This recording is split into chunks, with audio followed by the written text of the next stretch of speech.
মাত্র ৪৮ ঘণ্টা এই সংক্ষিপ্ত সময়ের মধ্যেই নির্ধারিত হতে যাচ্ছে দেশের ১০ লক্ষ সরকারি কর্মচারীর ভাগ্য। আজ রাজধানীর আদালত প্রাঙ্গণে ঘটে গেল এমন এক ঘটনা যা শিহরণ জাগিয়েছে পুরো প্রশাসনিক মহলে। নবম জাতীয় বেতন স্কেল নিয়ে মাসের পর মাস ধরে চলে আসা টালবাহানা আর দীর্ঘসূত্রতার অবসান ঘটাতে সরাসরি ময়দানে নেমেছে উচ্চ আদালত এবং এবার তারা এসেছেন কঠোর হাতে। বেতন কমিশনের উদ্দেশ্যে জারি করা হয়েছে এক অভূতপূর্ব নির্দেশনা। ২ কর্মদিবস, এর বেশি সময় নেই।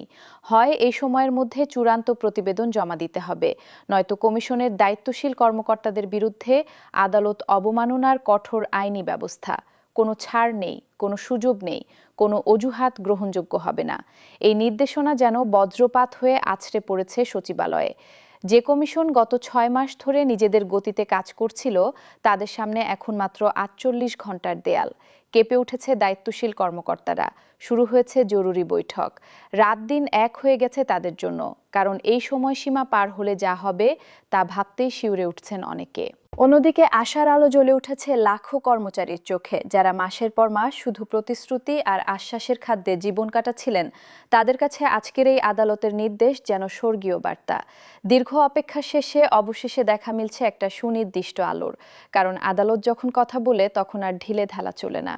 ঘটনা শুরু আজ সকালে একটি জনস্বার্থ সংশ্লিষ্ট রিট পিটিশনের শুনানিতে আদালত যা জানতে পারেন তা তাদের বিস্মিত করে। গত ৬ মাসে বেতন কমিশন অসংখ্য বৈঠক করেছে, আলোচনা করেছে, পরামর্শ নিয়েছে। খসড়া প্রতিবেদনও প্রায় তৈরি, কিন্তু চূড়ান্ত করার নাম নেই। কেন? এই প্রশ্নের সদুত্তর কেউ দিতে পারেনি।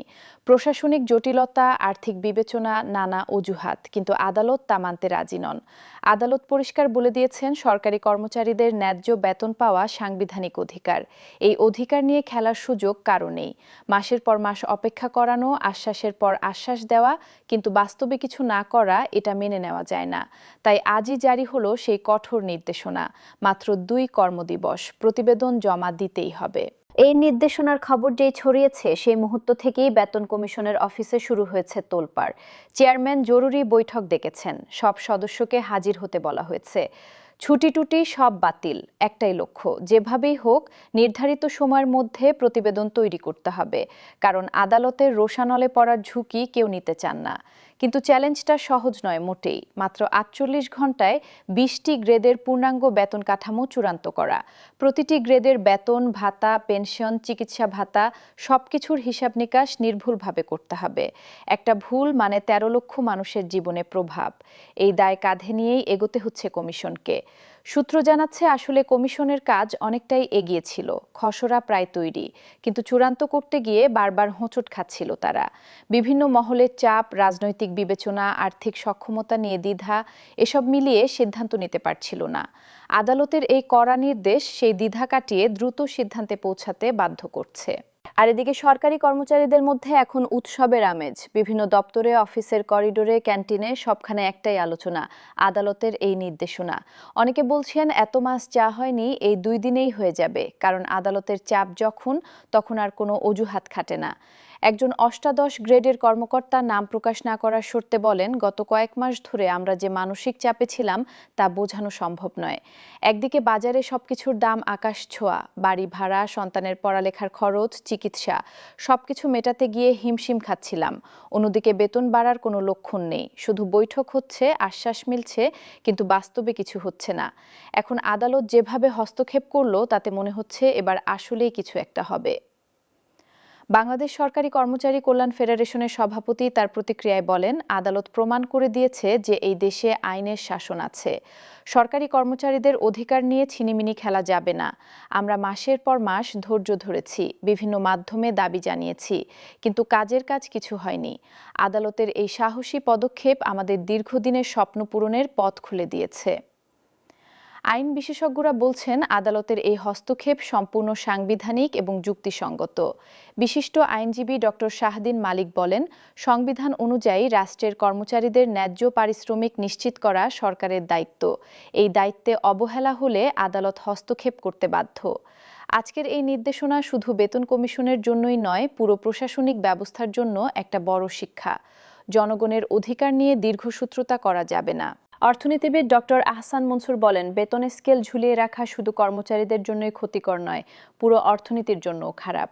নতুন বেতন কাঠামো বাস্তবায়িত হলে কর্মচারীদের ক্রয় ক্ষমতা বাড়বে, বাজারে চাহিদা সৃষ্টি হবে, ব্যবসা বাণিজ্য চাঙ্গা হবে, শেষ পর্যন্ত পুরো অর্থনীতি লাভবান হবে। তাই দ্রুত এই কাজটা শেষ করা জরুরি ছিল। আদালত সেই চাপটা তৈরি করেছে। তবে প্রশ্ন উঠছে, মাত্র 2 দিনে এত বড় কাজ সম্ভব কিনা। কেউ কেউ আশঙ্কা করছেন, তাড়াহুড়ো করতে গিয়ে হয়তো ভুল ভ্রান্তি থেকে যেতে পারে। কিন্তু প্রশাসনিক বিশ্লেষকরা বলছেন, কমিশনের কাছে খসড়া প্রায় তৈরি, শুধু চূড়ান্ত করার বাকি। তাই 2 দিন যথেষ্ট হওয়ার কথা। আসল সমস্যা ছিল সিদ্ধান্তহীনতা। আদালত সেই সমস্যার সমাধান করে দিয়েছে। বেতন কমিশনের ভেতরের একটি সূত্র জানায়, এই মুহূর্তে কমিশনের অফিসে চলছে তুমুল কর্মযজ্ঞ। কম্পিউটার বিশেষজ্ঞ, পরিসংখ্যানবিদ, অর্থনীতিবিদ সবাই মিলে রাত দিন কাজ করছেন। প্রতিটি গ্রেডের হিসাব পুনরায় যাচাই করা হচ্ছে, অর্থ মন্ত্রণালয়ের সঙ্গে সমন্বয় করা হচ্ছে। লক্ষ্য একটাই, যেভাবেই হোক সময় মতো একটা নির্ভুল প্রতিবেদন জমা দিতে হবে। সূত্র মতে, নতুন বেতন স্কেলে সর্বনিম্ন বেতন 8,000 টাকা থেকে বেড়ে 20,000 টাকা হতে পারে। এটা প্রায় 1.5 গুণেরও বেশি বৃদ্ধি।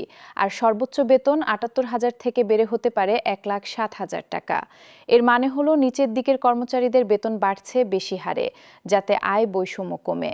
পেনশনভোগীদের জন্য বড় সুখবর আসতে পারে। যারা 20,000 টাকার কম পেনশন পান, তাদের পেনশন দ্বিগুণ হতে পারে। চিকিৎসা ভাতাও বাড়ানো হতে পারে। 75 বছরের বেশি বয়সীদের জন্য চিকিৎসা ভাতা 10,000 টাকা করার প্রস্তাব থাকতে পারে। এছাড়া বৈশাখী ভাতাও মূল বেতনের 20% থেকে বাড়িয়ে 50% করার কথা শোনা যাচ্ছে। অর্থ মন্ত্রণালয়ের একজন কর্মকর্তা জানান, নতুন বেতন কাঠামো বাস্তবায়নে সরকারের বছরে অতিরিক্ত খরচ হবে 5 থেকে 6,000 কোটি টাকা। এই টাকা আসবে কোথা থেকে, সেটা নিয়ে চিন্তা আছে। তবে তিনি বলেন, বেতন বৃদ্ধির ফলে অর্থনীতিতে যে গতি আসবে, তাতে কর আদায়ও বাড়বে। দীর্ঘমেয়াদে এটা লাভজনক হবে। রাজনৈতিক বিশ্লেষকরা বলছেন, অন্তর্বর্তী সরকারের জন্য এটা একটা বড় পরীক্ষা। এই বেতন স্কেল যদি দ্রুত বাস্তবায়ন করতে পারে, তাহলে জনগণের আস্থা বাড়বে। না হলে প্রশ্ন উঠবে সরকারের সক্ষমতা নিয়ে। তাই সরকারও এখন চাপে আছে। প্রশাসনিক সংস্কার কমিশনের একজন সদস্য বলেন, শুধু বেতন বাড়ালেই হবে না, সেবার মানও বাড়াতে হবে। কর্মদক্ষতা বৃদ্ধি, জবাবদিহিতা নিশ্চিতকরণ, ডিজিটাল সেবা সম্প্রসারণ এসব একসঙ্গে করতে হবে। তাহলেই জনগণ প্রকৃত সুফল পাবে। সামাজিক যোগাযোগ মাধ্যমে এই নিয়ে তুমুল আলোচনা চলছে। অনেকে আদালতের প্রশংসা করছেন, অনেকে বলছেন এই পদক্ষেপ আরও আগে নেওয়া উচিত ছিল। কেউ কেউ প্রশ্ন তুলছেন, সরকার কেন এত দেরি করলো। কিন্তু সবার মধ্যেই একটা আশা দেখা যাচ্ছে, এবার হয়তো সত্যিই কিছু একটা হবে। বিরোধী রাজনৈতিক দলগুলো বলছে, সরকারের ব্যর্থতার কারণেই আদালতকে নামতে হয়েছে। কর্মচারীদের ন্যায্য দাবি এতদিন ঝুলিয়ে রাখা অন্যায় ছিল। তারা দাবি করছে, নতুন বেতন স্কেল যেন আসলেই কর্মচারীদের কল্যাণে আসে। সরকারি দলের পক্ষ থেকে বলা হচ্ছে, কোভিডের পরের অর্থনৈতিক সংকটে সাবধানে কাজ করতে হচ্ছিল। রাজস্ব আদায়, বাজেট ঘাটতি, মূল্যস্ফীতি সব মাথায় রেখেই কমিশন কাজ করছিল। তবে তারা আশা করছে দ্রুতই প্রতিবেদন জমা হবে। ব্যবসায়ী নেতারা কিছুটা উদ্বিগ্ন। তারা বলছেন, সরকারি কর্মচারীদের বেতন বাড়লে বেসরকারি খাতেও চাপ আসবে, উৎপাদন খরচ বাড়বে। তবে তারা স্বীকার করছেন, কর্মচারীদের ক্রয় ক্ষমতা বাড়লে বিক্রি বাড়বে। তাই শেষ পর্যন্ত এটা ভালোই। এদিকে আন্তর্জাতিক শ্রম সংস্থা ঢাকা অফিস এই পদক্ষেপকে স্বাগত জানিয়েছে।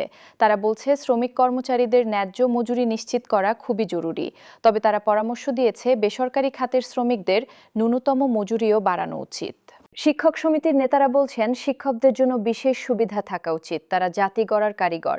তাদের বেতন ভাতা যেন পর্যাপ্ত হয়, সেদিকে খেয়াল রাখতে হবে। চিকিৎসক সমিতি বলছে, চিকিৎসকদের কাজের ঝুঁকি বেশি, তাদের জন্য বিশেষ ভাতা থাকা দরকার।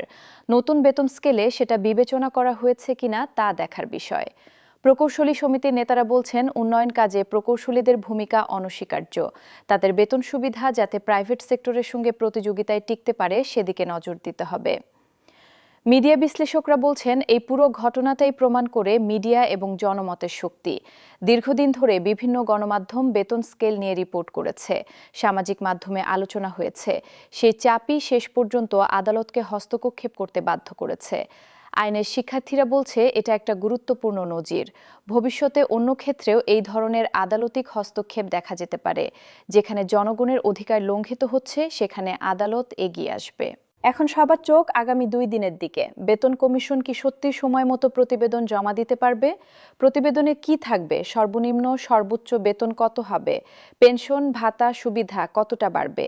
এসব প্রশ্নের উত্তর পেতে অপেক্ষা করতে হবে মাত্র 48 ঘন্টা। কমিশনের একজন সদস্য নাম প্রকাশ না করে বলেন, আমরা সর্বোচ্চ চেষ্টা করছি, রাত দিন কাজ চলছে। আদালতের নির্দেশ আমরা মানব, সময় মতো প্রতিবেদন জমা দেব ইনশাল্লাহ। তবে এত কম সময়ে এত বড় কাজ, চাপটা বুঝতে পারছেন তো। অর্থ সচিব বলেন, আমরা কমিশনকে সব ধরনের সহায়তা দিচ্ছি, তাদের যা যা তথ্য দরকার সব দিয়ে দিয়েছি, এখন তারা চূড়ান্ত করছে, আশা করি সময় মতো হবে। প্রধান উপদেষ্টার কার্যালয়ের একজন কর্মকর্তা বলেন, সরকার এই বিষয়ে খুবই সিরিয়াস, কর্মচারীদের ন্যায্য দাবি আমরা মানি, দ্রুততম সময়ে বাস্তবায়ন করা হবে। এদিকে কর্মচারীরা গুনছেন প্রতিটি ঘন্টা। অনেকে বলছেন, এত বছর অপেক্ষা করেছি, আর 2 দিন কি, তবে মনে আশা রাখছি এবার সত্যিই হবে। একজন পেনশনভোগী বলেন, আমি 75 বছর বয়সী, পেনশন পাই 18,000 টাকা, শুনছি দ্বিগুণ হতে পারে, যদি সত্যি হয়